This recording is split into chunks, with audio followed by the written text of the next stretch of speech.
Hello out there. Welcome to Connecting the Dots. I'm Dot Walsh, and we're beginning a new program highlighting people who contribute to the community.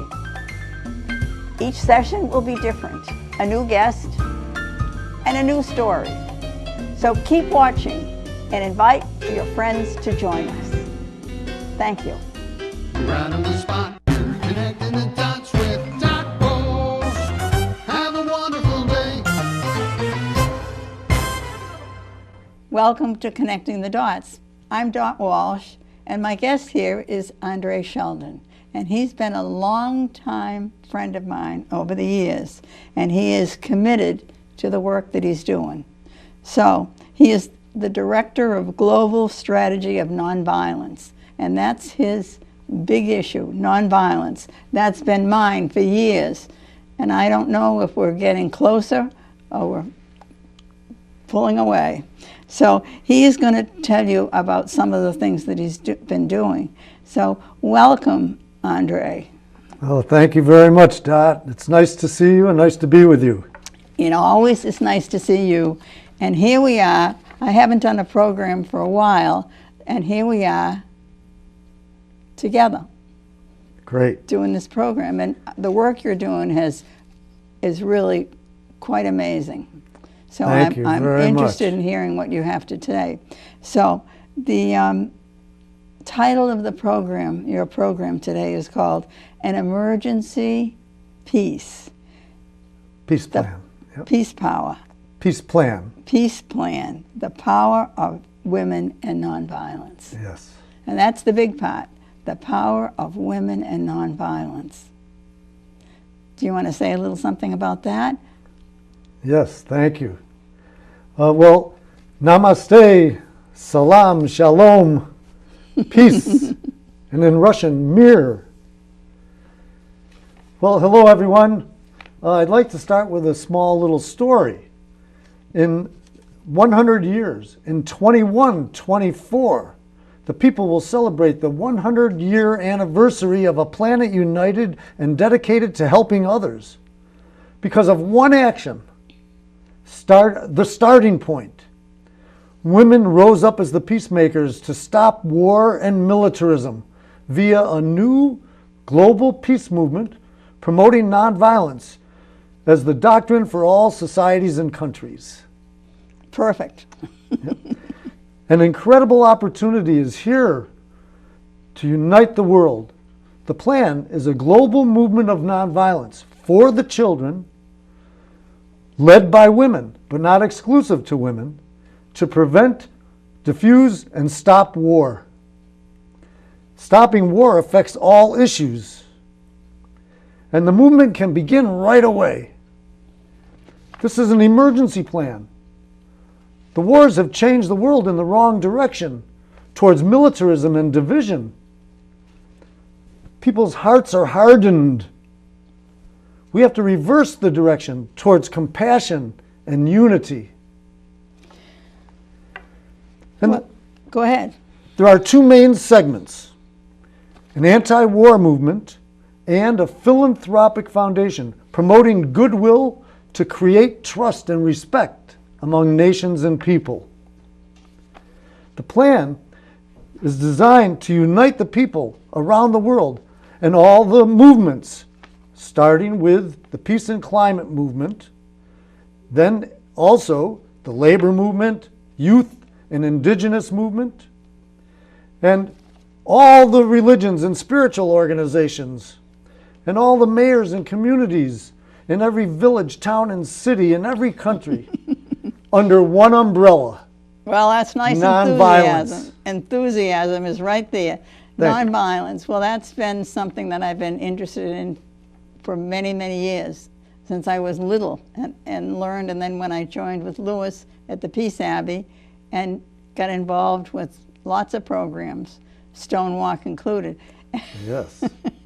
So anyway, what I'd like to say, I know you want to say more, so interrupt me anytime and say, listen, I have something else I want to say right here, because the first question I'm going to say, because I know the answer. Why women? Why did you choose women? And as a woman, I think I would know that answer. Yes. Well, there's many, many reasons. And Mary Robinson, the chair of the elders, just wrote a whole article about why women.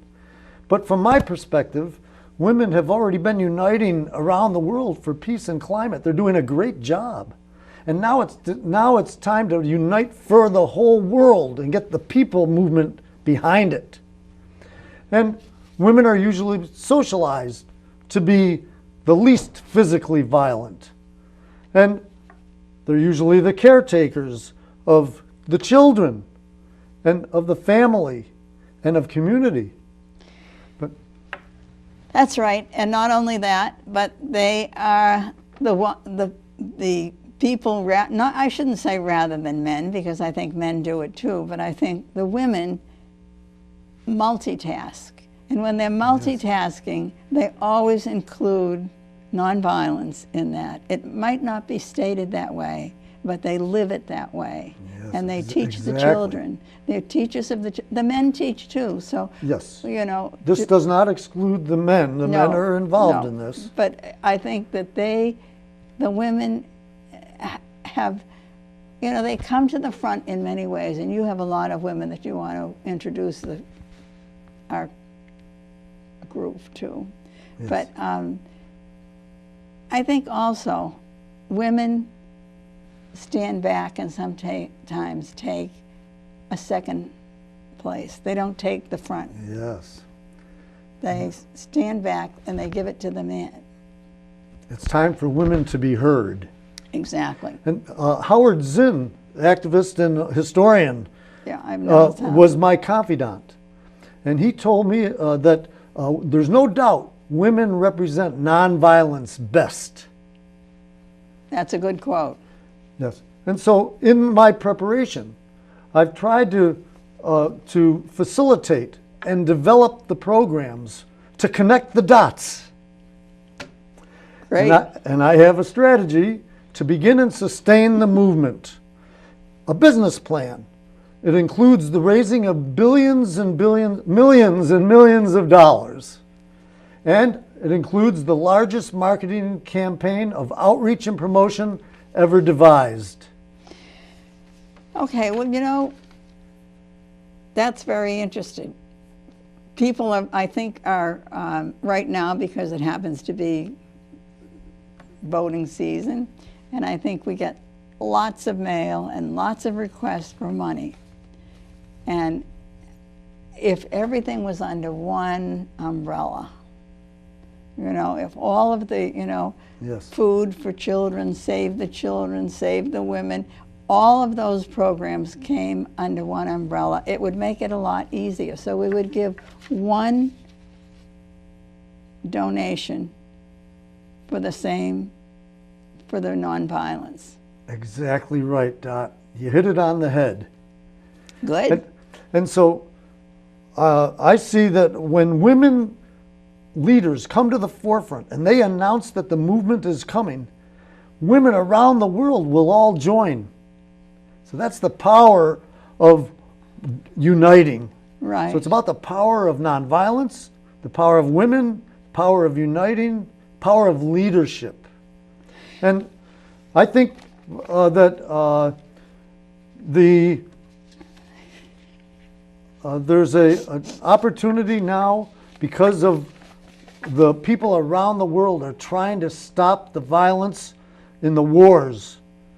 And it's very difficult. People are not happy. And well, I think one of the things that's happened, and we're living in right now, is we've lived in a democracy for a long time. Yes. And now there's this autocracy that's taking over in many ways. And we want to move it back to democracy.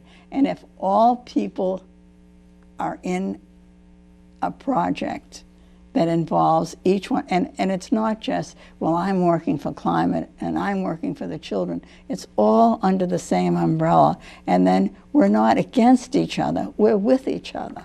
yes, and it becomes political because we want to influence governments to stop war. And so as I was preparing all the plans, and it's a question of how do we influence the governments? And so I realized that we need a people movement, because the governments aren't solving the problems right now for peace or for the climate. And the people that I talk to, my friends and family and just acquaintances, they're worried and they're afraid for their children. So we need something now.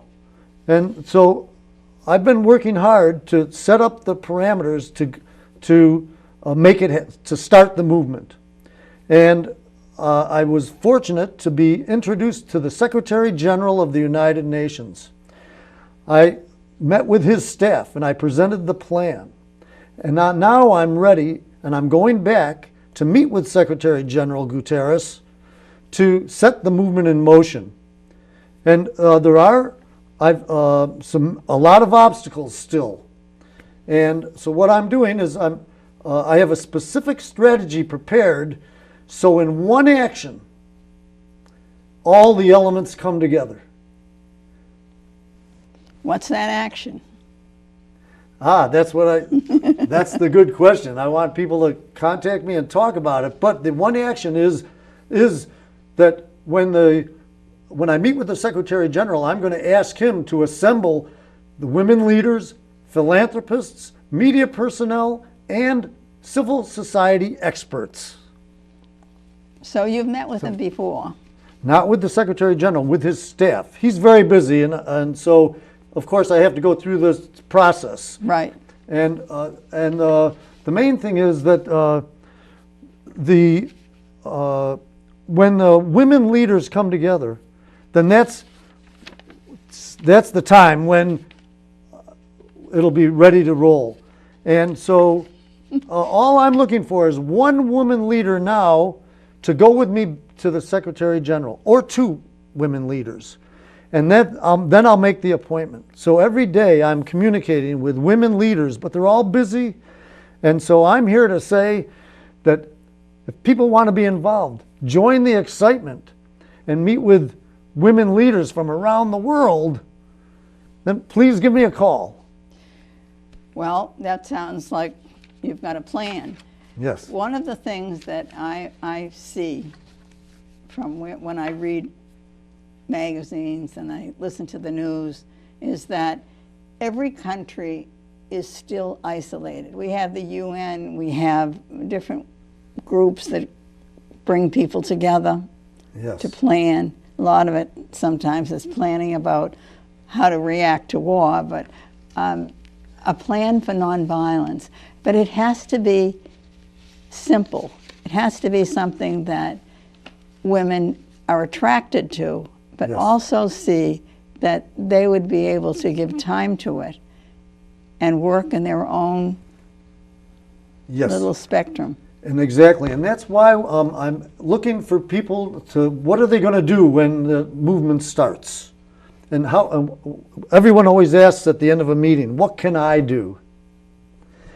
And therefore, I say to them, they can either work with the movement, because there's 8 major segments, Dot.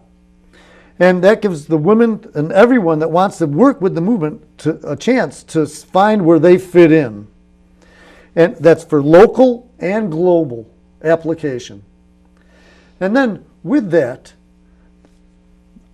people, though, are busy. They can't join, but they hear about it, and we want them to know about it. This marketing plan is to attract the attention and keep the attention of the media. But so if the people are busy and they can't work with the movement itself, then we're asking them to promote it.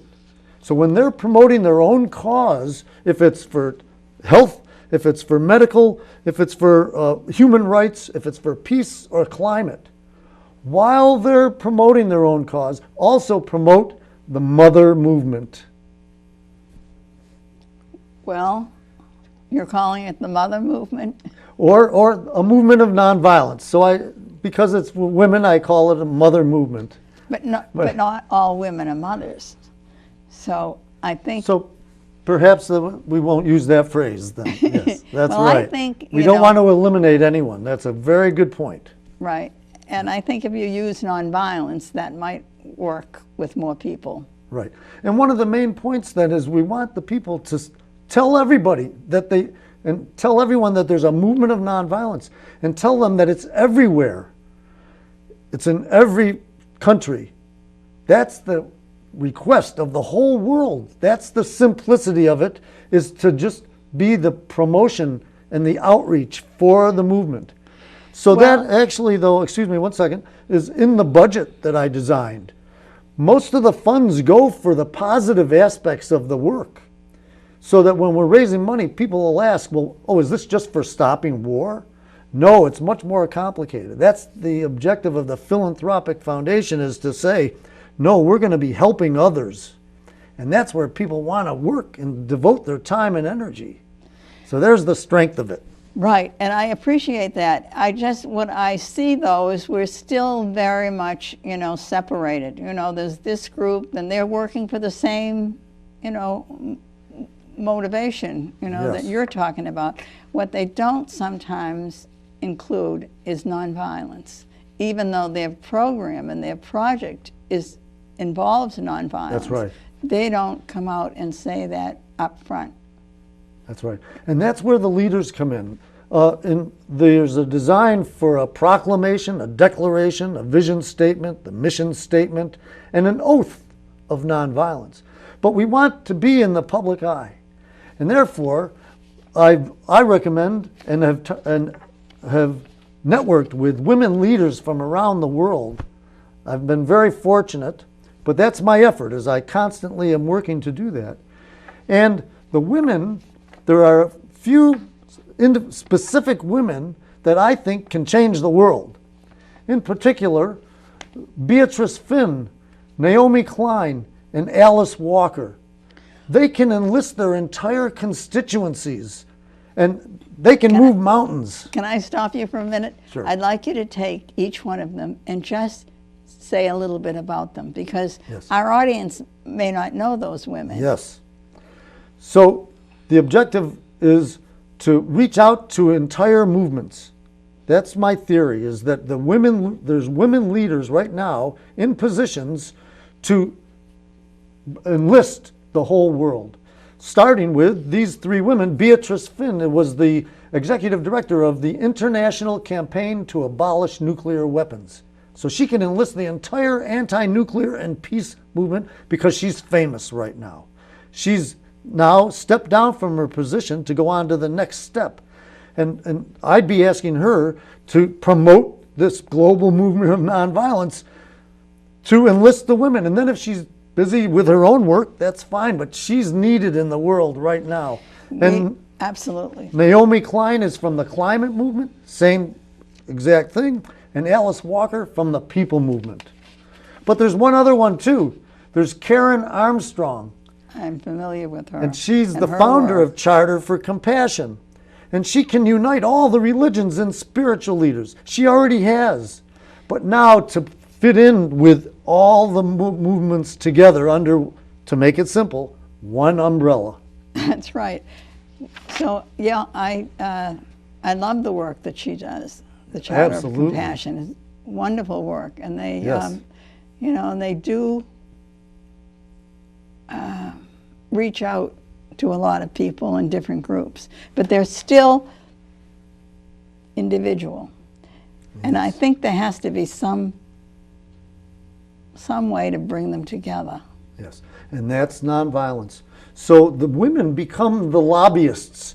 They become the envoys to go to the governments in their own countries to promote that there's a movement of nonviolence, and ask the governments to also subscribe to nonviolence. It's going to be very hard.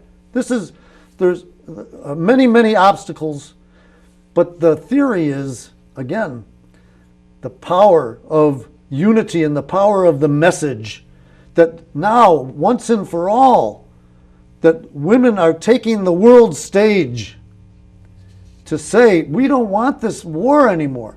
There's examples of it already. Women Wage Peace in Jerusalem. Their message was to say enough is enough. And they became a political lobby group.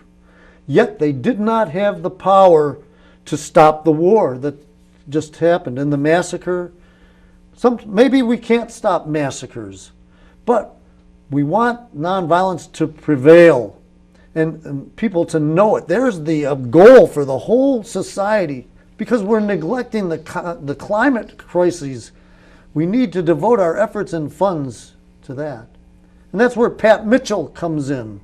Pat Mitchell is the former CEO of PBS in the United States.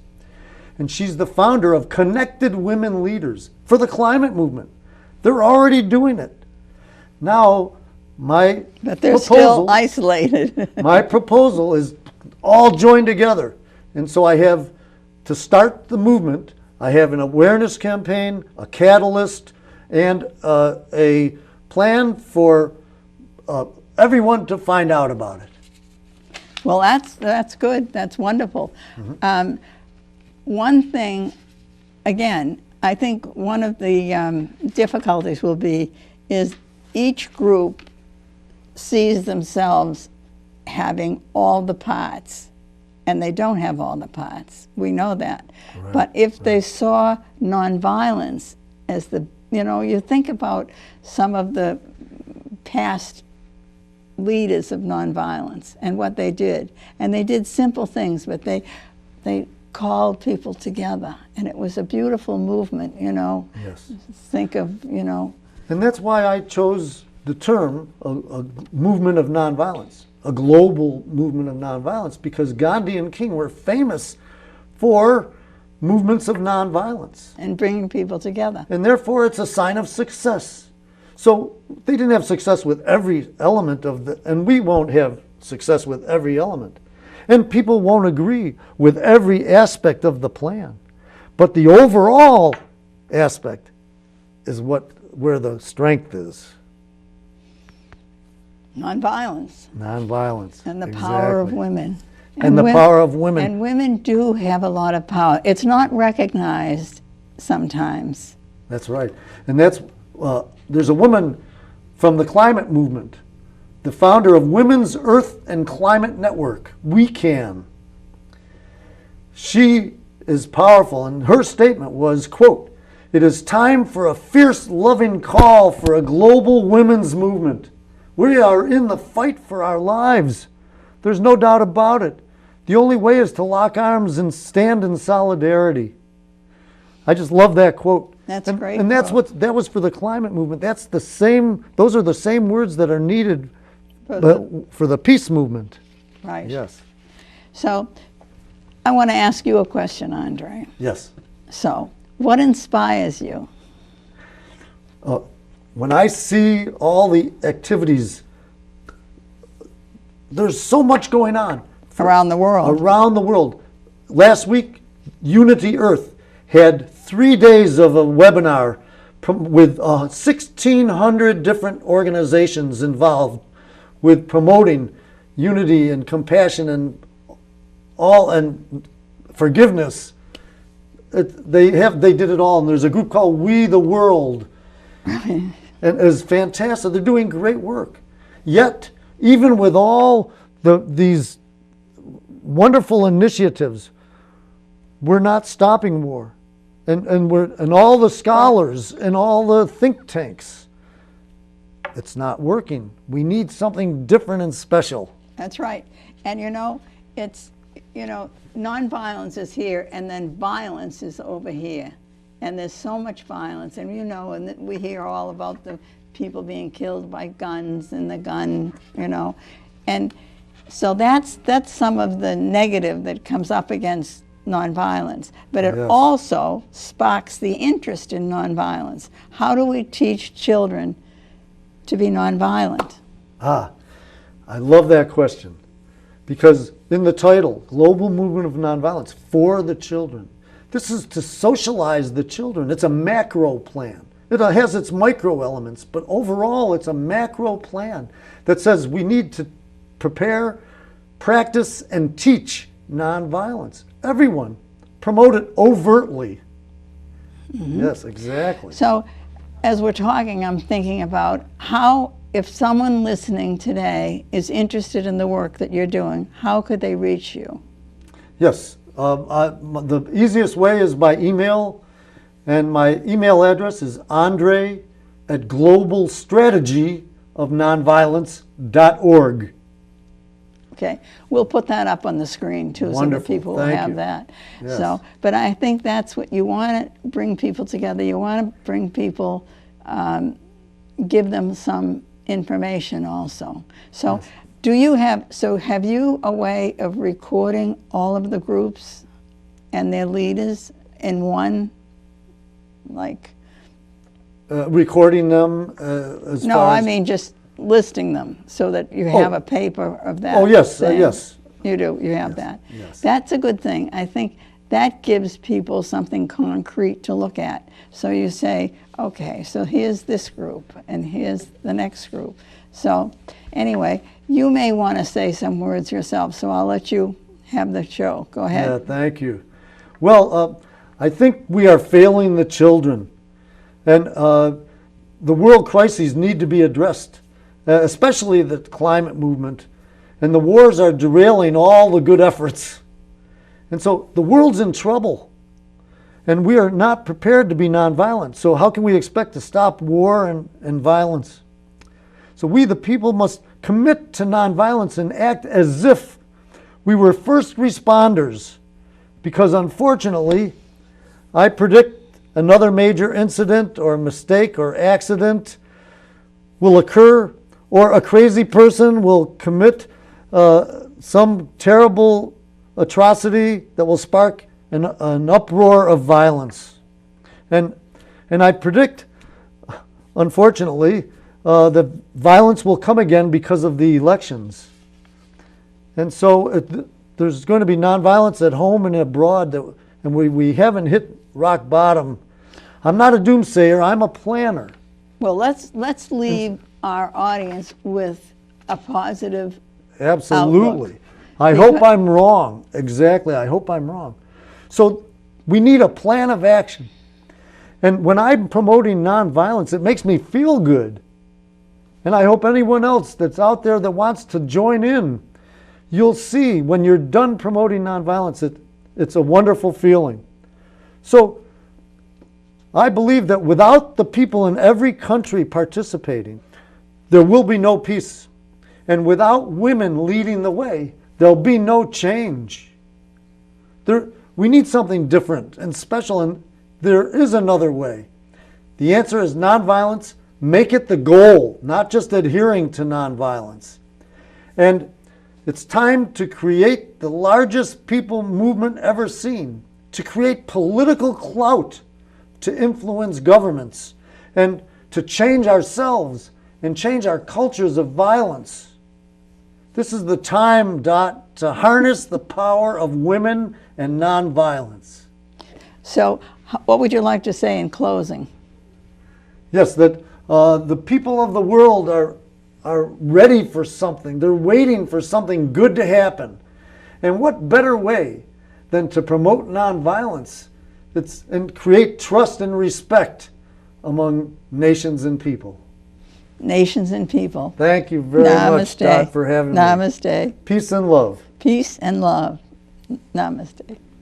Thank you for watching. If you have a question or you want to recommend someone to come on the show, please email me. Once again, we enjoyed having you with us. Have a wonderful day. Right on the